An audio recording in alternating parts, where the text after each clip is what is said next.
Let's talk about China. China, China. I know China very well. I know everybody in China. Asal dari budaya dan jumlah penduduknya, Cina sekarang jadi negara yang besar dan berpengaruh di dunia. Coba lihat barang-barang yang dipakai sama sekeliling lo. Mungkin rata-rata made in China. Atau HP yang lo gunain buat nonton video ini. Mungkin Xiaomi, Huawei, atau TikTok, aplikasi yang jadi search engine lo saat ini. Atau mobil listrik yang lo lihat seliweran di jalan raya. Celis, BYD, atau Wuling. It's all from China. Walaupun dulu atau mungkin sebagian kecilnya sampai sekarang ya, bahwa negara ini terkenal dengan habit ngeimitasinya, tapi nggak bisa dipungkiri, Cina jadi superpower banget di bidang tech dan sains. Well, menurut laporan Australian Strategic Policy Institute, Cina itu memimpin 37 dari 44 teknologi penting di dunia. Mulai dari robotik, bioteknologi, sampai AI. Nah, pertanyaannya gimana ya Cina bisa sampai berkembang semasif ini? Dan gimana dengan Indonesia?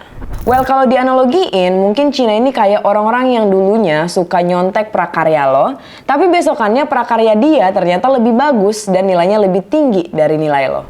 Contohnya mungkin di mobil listrik. Cina mulai ngembangin mobil listriknya ini di tahun 2009, di mana pemerintahannya mulai gencar buat promosiin EV. Nah, jauh lah dibandingin dengan US ataupun Western country. Nah, tapi sekarang bahkan 60% sales EV worldwide itu dipegang sama Cina. But then, ini nggak cuma kebijakan atau rencana semalam aja. Karena Cina bahkan punya strategi Made in China 2025. Menurut laporan dari Australian Strategic Policy Institute, Cina itu udah unggul di 89% teknologi penting di dunia.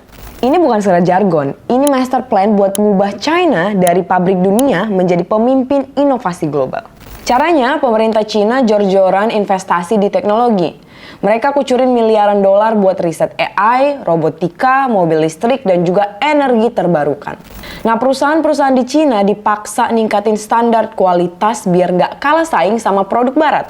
Mereka juga nerapin strategi green manufacturing biar nggak cuma canggih tapi juga ramah lingkungan. Bahkan di tahun 2023, 40% pembangkit listrik baru di China berasal dari energi terbarukan. Cina bukan cuma ningkatin kualitas produknya mereka, tapi juga membangun ekosistem teknologi yang bikin mereka nggak bisa dikalahkan. Nah, lo mungkin mikir, wah pantas aja produknya Cina, menang lah soalnya murah. Tapi pertanyaannya, kenapa bisa murah tapi nggak murahan? Nah, rahasianya ada di 5 faktor ini. Yang pertama adalah tenaga kerja yang murah.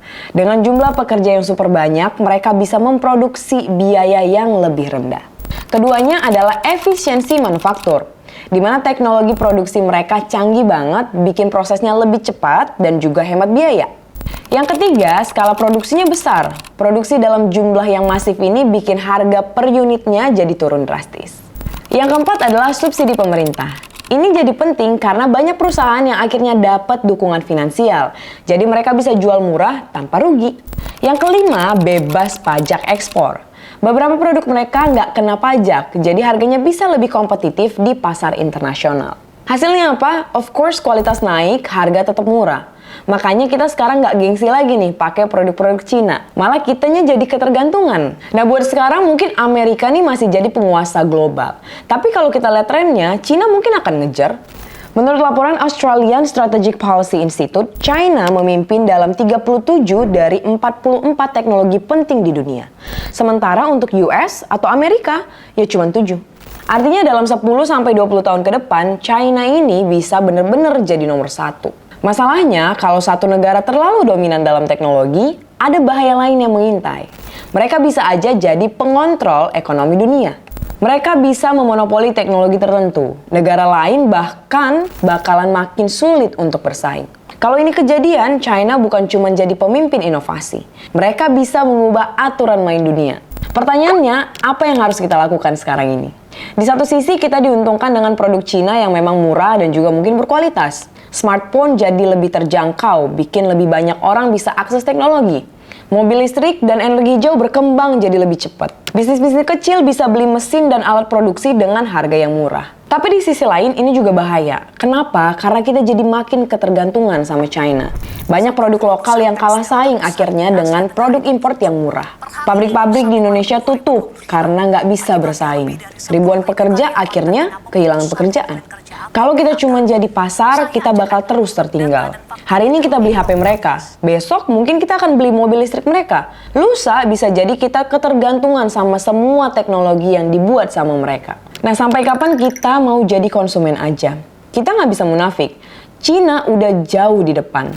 Dulu kita nganggap mereka cuma bisa bikin barang-barang yang murah. Sekarang mereka udah jadi raksasa teknologi global. Tapi gimana dengan kita Indonesia? Kita masih sibuk untuk import barang, bukan bikin inovasi kita sendiri. Kita bangga bisa beli barang dari luar, padahal harusnya kan kita yang bikin. Kalau kita nggak mulai dari sekarang, ya of course kita akan selalu tertinggal. Pertanyaannya, kita mau jadi bangsa yang bikin teknologi, atau jadi negara atau pasar buat orang lain aja? Tulis pendapat lo di kolom komentar.